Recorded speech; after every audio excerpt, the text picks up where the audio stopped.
नैमिषारण्य, जिसके बारे में रामायण में ये वर्णित है कि तीर्थ वर नैमिष विख्यात था, अर्थात ये तीर्थों का भी वर है। वर यानी सर्वश्रेष्ठ है। तो चलिए मेरे साथ नैमिषारण्य के इस खूबसूरत सफर पे, जहाँ मैं आपको इस तीर्थ के कुछ महत्वपूर्ण व पौराणिक स्थानों के दर्शन कराऊंगा।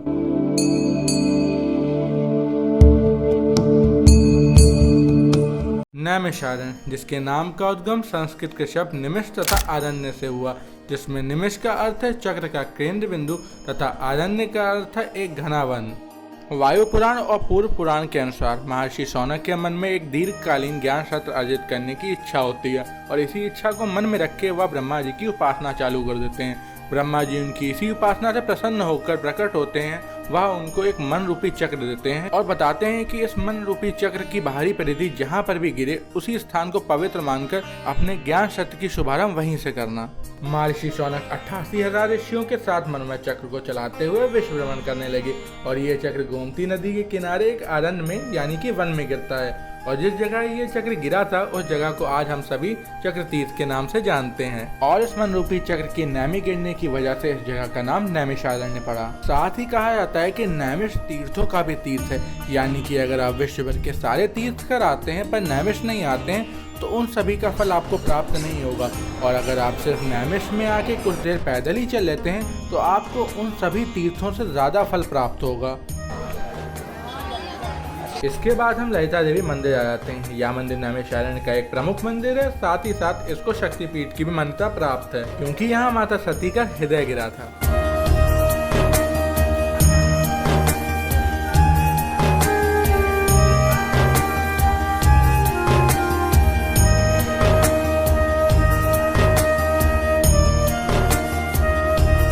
माँ ललिता देवी के दर्शन करने के बाद हम यहाँ की हनुमानगढ़ी आ जाते हैं। कहा जाता है लंका में युद्ध के दौरान जब अहिरावण भगवान श्री राम और लक्ष्मण का अपहरण करके पाताल लोक ले गया, तब हनुमान जी पाताल लोक आकर अहिरावण को परास्त करने के पश्चात श्री राम और लक्ष्मण को लेकर यहीं प्रकट हुए थे। इसीलिए ये स्थान भक्तों के लिए बड़ा महत्वपूर्ण माना जाता है। हनुमानगढ़ी में दर्शन के बाद यहीं पास में बने इस स्थान पर हम आके थोड़ी देर विश्राम करते हैं।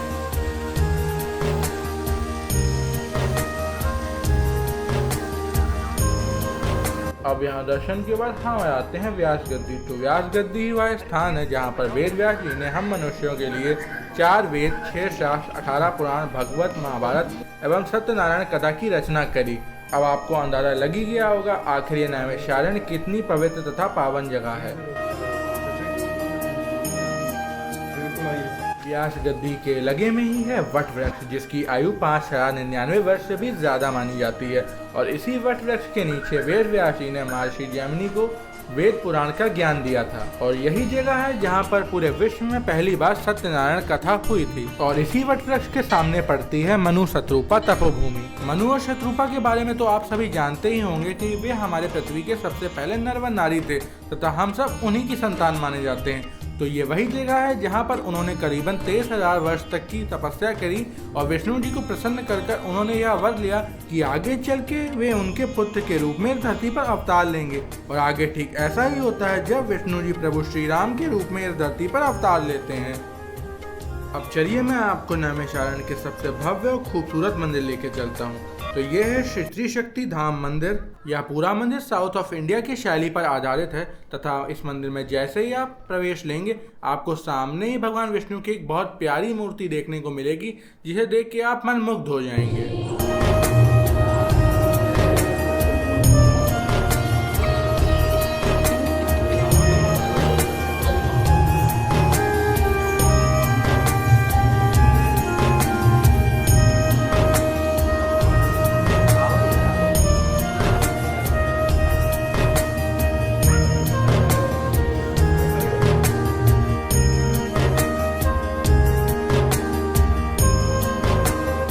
यहाँ दर्शन करने के बाद मैं आपको पूरे नैमिषारण्य के सबसे चमत्कारी मंदिर के दर्शन करवाने ले चलता हूँ। तो ये है नैमिषारण्य स्थित रुद्रावत महादेव। तो इस मंदिर से जुड़ी ये चीज कही जाती है कि जब भी आप महादेव को प्रेम पूर्वक कुछ चीज अर्पित करेंगे तो वे आपके भोग का कुछ हिस्सा स्वीकार कर लेते हैं और उस भोग का कुछ हिस्सा ऊपर आपके लिए छोड़ देते हैं प्रसाद स्वरूप में।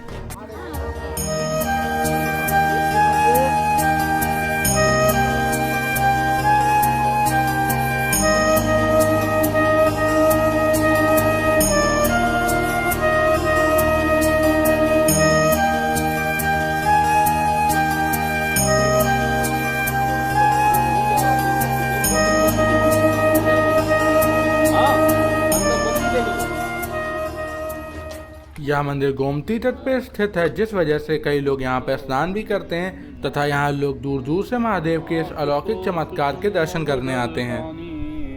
अब ये तो मैंने आपको नैमिष धाम में स्थित कुछ प्रमुख मंदिरों के दर्शन करवाए। अब मैं आपको लेके चलने वाला हूँ मिश्रिक धाम की ओर, जहाँ पे दधीची कुंड तथा दधीचेश्वर महादेव मंदिर स्थित है। वामन पुराण, स्कंद पुराण, अग्नि पुराण, शिव पुराण, बहुत सी पुराणों में 18 पुराणों में दधीच का वर्णन है। वेदों में ऋग्वेद में दधीच का वर्णन है। श्रीमद् भागवत में दधीच का वर्णन है। दधीच की अस्थियों से गांडीव, पिनाक, सारंग और वज्र बना। दधीच ही नारायण है। कि दधीच का जब सब कुछ दान गया और जब प्राण निकला था तो भगवान विष्णु अपनी आत्मा में ले लिए थे। दधीच का कुछ बचा ही नहीं था। दधीच ने तो सब कुछ दान कर दिया था। अंदर जो मूर्ति है वो विष्णु भगवान की है, पर नाम दधीच का। 3 मूर्तियां देखिएगा जाकर। लेफ्ट साइड में जो है वो दधीच है। दधीच ने मनुष्य योनि में जन्म लिया। राइट साइड में जो है वो विष्णु भगवान। तो कर्म के पर मनुष्य जो है वो नारायण हो जाता है। जब उन्होंने ऐसा कर्म किया, सृष्टि की रक्षा और देवताओं के हित के लिए दान कर दिया, तो भगवान ने जब उनकी पवित्र आत्मा का प्राण निकला तो अपनी आत्मा में ले लिया।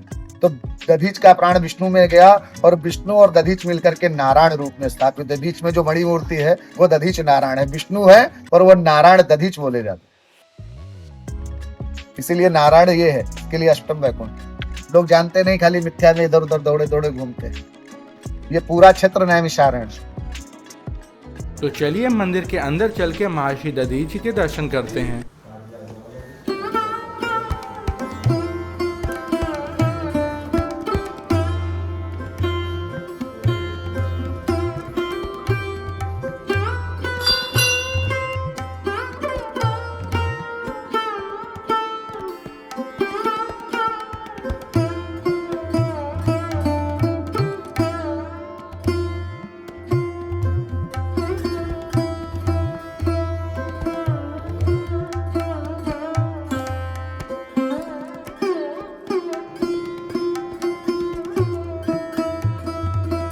दधीची कुंड के दर्शन करने के बाद आप इसके पीछे एक वन टाइप का बना है, वहाँ भी आ सकते हैं।